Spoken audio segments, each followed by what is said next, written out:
Hello and welcome back everyone. In this little video I'm going to be taking you through the solutions to this week's SAC preparation task, which you might know is there's another version of this exact same SAC task. Also on this YouTube channel, it's a very similar task. Well, it's the same task as last year because the SAC is covering similar sorts of bases. So feel free to refer to that one as well if this video isn't so good, but hopefully this one's a little bit sort of tighter than the last one. So starting out, we've been given an equation of a parabola. That equation is y equals ax squared plus bx plus c, so a general quadratic equation, and we have been given 3 points. Now, in this equation that we've been given, ax squared plus bx plus c, there are 3 unknowns. Those are the unknown coefficients, a, b, and c. Now, the general rule in maths is given 3 unknowns, you need 3 pieces of information to figure out what those unknowns are. And in this case, the 3 pieces of information we've been given are these 3 points. So how do we go about finding this? Well, the first thing we want to do is we're going to consider these points as equations. So those 3 equations are basically, if we were to define f of x equals ax squared plus bx plus c, the 3 pieces of information are essentially when x is equal to -1, y is equal to 2. Or in other words, I could do that. I could substitute into the equation. We get, let's do that over here. We get 2 is equal to a times -1 squared plus b times -1 plus c, and then simplify that down. This becomes a squared minus b plus c. You could do that. I've seen a few people have done this entire question by hand. You don't need to because you are allowed to use a CAS calculator for this. So similarly, our second piece of information is the function f with an input of 1 is equal to 3, and the function f with an input of 1/2 is equal to 0. We are essentially trying to figure out what are a, b, and c equal to. That's what we're going to type into the CAS. So step 1, we need to define the function. This is the fastest way to answer a question like this. So I would just jump straight onto the CAS. As soon as you saw this question, we'll just go define. We're going to define the function f of x is equal to a times x squared plus b times x plus c. Hit enter. Done. Then we're going to input our linear equations, which we can hit this button twice in order to set up 3 lines. We're just going to type in what I've written here. So we're going to say f with an input of -1 is equal to 2, f with an input of 1 is equal to 3, and f with an input of 1/2 is equal to 0. And we're going to say solve for a, b, c. And the CAS tells us that the answer is 11, half, and -7/6. So using CAS, all you have to say is using CAS, so just an indication of what method you use. F of x is equal to 11/3 x squared plus 1/2 x minus 7/6. Okay, so we found the equation for this first question. Okay, question 2. Once again, we're trying to find the rule for a parabola. And this time we have been given, again, 3 pieces of information. We need 3 pieces of information to find a quadratic equation. This time those 3 pieces of information are the fact that there is the parabola passes the particular point at through this particular point. So when x is equal to 1/3, y is equal to -1/2.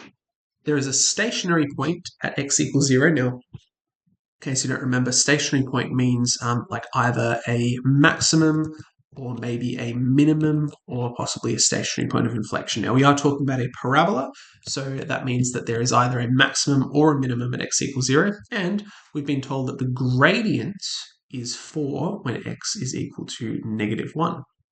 All right, so what can we do with this? Well, first thing that I might do here would be, first we're going to define the function. Now, given that in this question we've been given something about the stationary point, it might be easiest to, well, there's sort of 2 ways you could approach this. You could look at it in turning point form, and you could say, in the form y equals ax minus h squared plus k, h must be equal to 2. You could do that. I think we're just going to use a similar method to how we did the first question. So if we just assume that the equation is going to be something along these lines, ax squared plus bx plus c, we can just, we've already defined that in the CAS over here.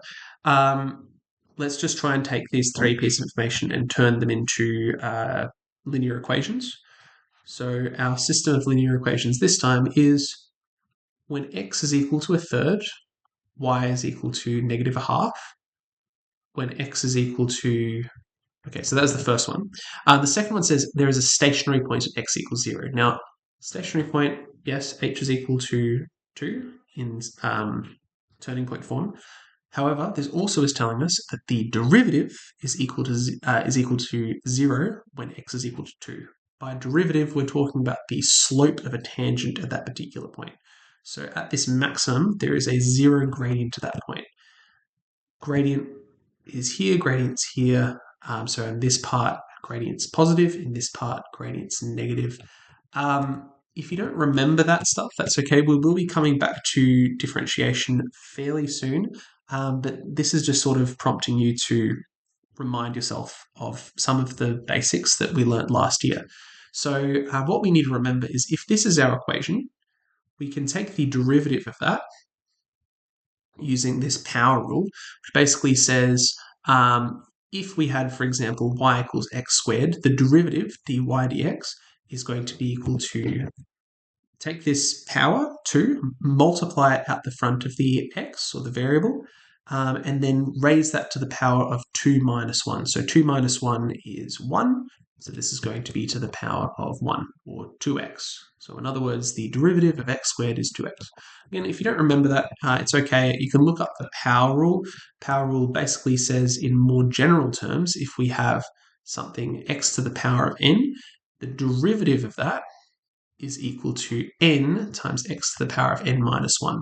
So if I just try and apply that rule over here, this 2 is going to come out the front of the ax, and then that power, so b times x, that's going to be 1 times b times x to the power of 0. X to the power of 0 is just 1. So we get this as our derivative. Now we can also do that using the CAS calculator. I've already defined this function f of x up here.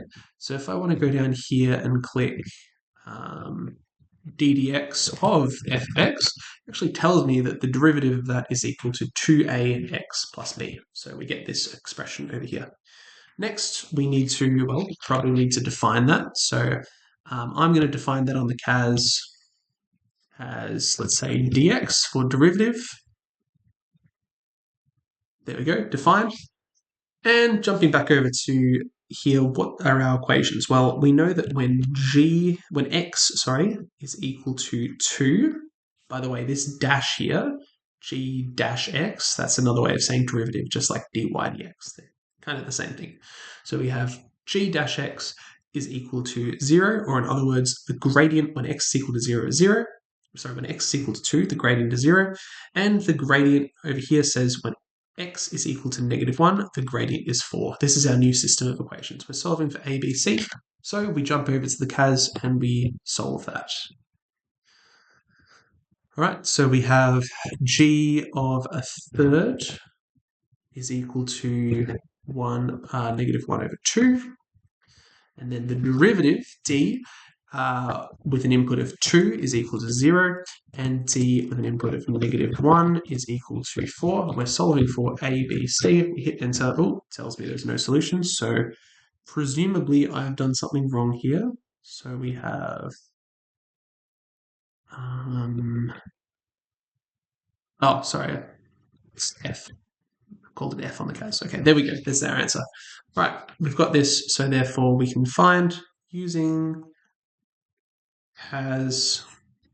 we have g of x, so the parabola that satisfies these conditions is equal to negative 2 over 3 x squared plus 8 over 3 x minus 71 over 54. So that should be the answer unless I've done something wrong. All right, so final question. Now it says for each of the rules from questions 1 and 2, we need to determine the minimum distance of the graph to the particular points. So here's how we can think about this. So first up, I'm going to define these two functions that we have come up with over here, just so we can sort of visualize what we've done here. So let's define f of x now. I'm going to define it again because I've already defined f of x. If I define it again, it's going to replace what I already defined with a new function. I'm going to replace it with what I found for question 1, which is 11 over 3 x squared plus 1/2 of x minus 7 over 6, which is our answer to that first question. And then I am going to define g of x, as I named it here, as negative 2 over 3x squared plus 8 over 3x minus 71 over 54, which is our answer there. All right, now I'm going to jump over to the CAS calculator graphing the screen, and I'm going to give us a look at those two functions. So starting out with f of x, this is what f of x looks like. Let's sort of g-solve, zoom out, or maybe let's do zoom auto. Or maybe let's try quick standard usually works. That looks all right, I guess. It's not perfect, but gives us a feel for this particular graph. All right, let's zoom in a bit. Now that's the parabola. Now, where is that minimum turning point? Let's have a look at it. F min gives us the minimum. Now we can see that actually isn't quite 0, 0, but it's pretty close to it. So yeah, what we're trying to find here, basically, in this question 3, is we're trying to work out what's the closest point on this curve from the point 0, 0. So the closest point on that blue parabola to the point 0, 0. Let's have another look at this question over here. So let's sort of exaggerate what the parabola looks like. Kind of looks something like this, right? Like this parabola is like maybe like that. I know it's not perfect, but that's what we're trying to find. Now the question is asking us, where is this special point? Let's call that point xy that lies on this blue curve, such that the distance from this point here, 0, 0, such that that distance is at a minimum. How do we find what that minimum distance is? Well, we've been given here the formula for the distance between 2 points. And we know that one of those points, let's call it x1, y1, is equal to 0, 0. The other point is any point that is on this curve, this blue curve. So that means that x2, y2 is any point that satisfies this condition. Now, this blue graph, f of x, the one that I've graphed over here, that is defined for all values of x, right? Any particular value of x I put in, it's going to spit out a value of y that is given by the formula that's up here, this one, right? So that rule is, like we said before, whatever that is. So this thing. So it basically is telling us that that point is x f of x. So we have our x value, and then I put that into f of x, and it spits out the result, which is f of x, which is that equation up there. So what that tells us is that the distance is going to be equal to, distance between these two particular points, where one of them is 0, 0, and the other one is any points on this parabola.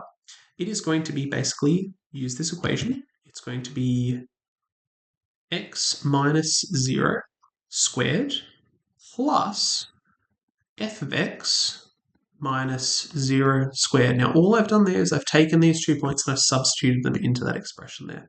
That simplifies a little bit down to x squared plus f of x squared, or if you're still confused, that is the square root of x squared plus 11 over 3x squared, this equation up here, right? Plus a half x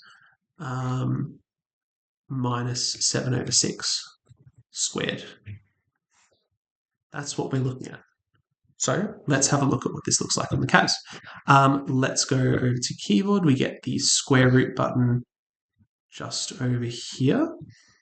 All right, and I type it in. We have x squared plus f of x squared. We here tick this, click that button there, and that sketches what this particular function looks like, that red one up there. And it's really useful to kind of see it with the blue curve f of x. So it kind of gives us a feel for what we're looking at. That curve, that red curve, is telling us, it's basically showing us how far each particular point on the blue curve is from the coordinates 0, 0, because that red curve is a graph of the distance between points.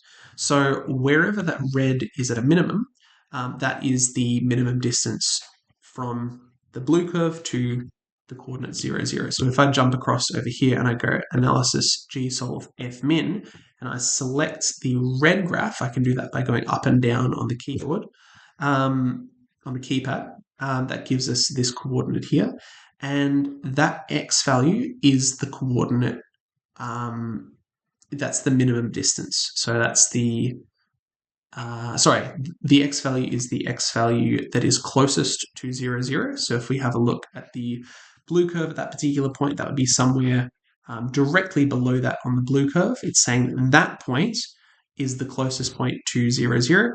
And that y value there is the minimum distance because that's the output of this particular function. So we go basically to explain what we've done. We've gone graph,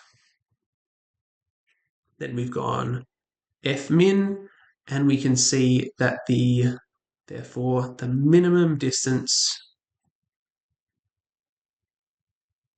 is 0.4855, and that occurs at x equals 0.4707. All right, so I went through that really slowly, so let me just do the second one, which is what's the function for g of x. So it's going to be the exact same thing, right? So so that was the first one, right? For question 2, for this function y equals, let's use a different color. For example, if we have a look at g of x, right? Let's have a look quickly at what g of x looks like. So I'm just going to untick these two graphs, jump over here and type in g of x.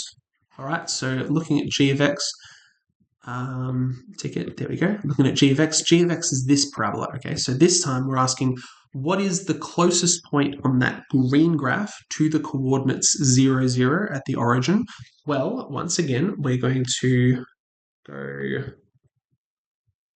let's x1, y1 equals 0, 0. And we're going to let x2, y2 equal any point on this curve G, which is going to have coordinates x and then whatever g of x spits out. We're going to take those, we're going to substitute them into that exact same equation, which means that we are now graphing.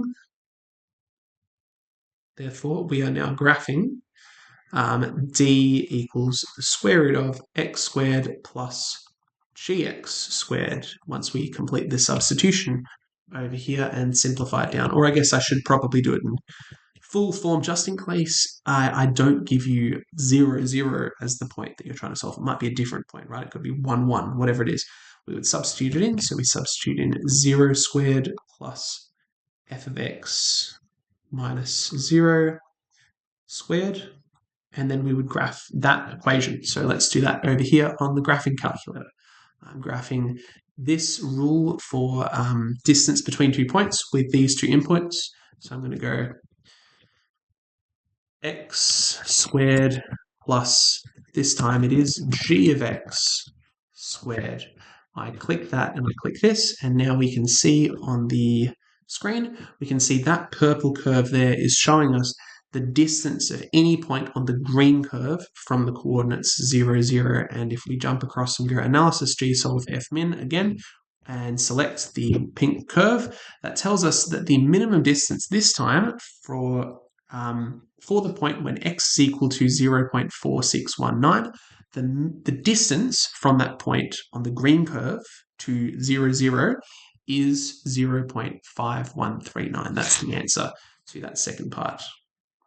So the minimum distance for the second graph is 0.5139.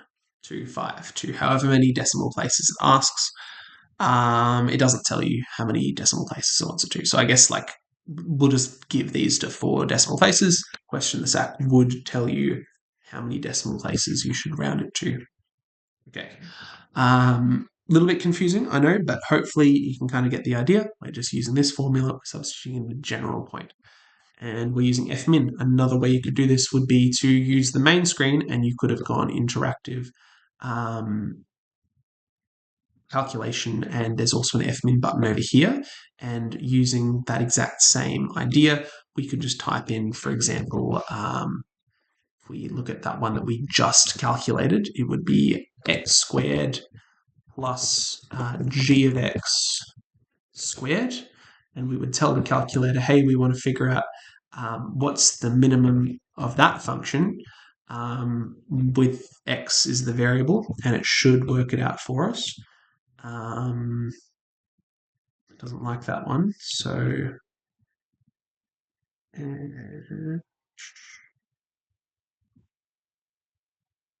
why is that not working? X squared plus g of x. Okay, well that didn't work. Graphing seemed to be the preferable option there. So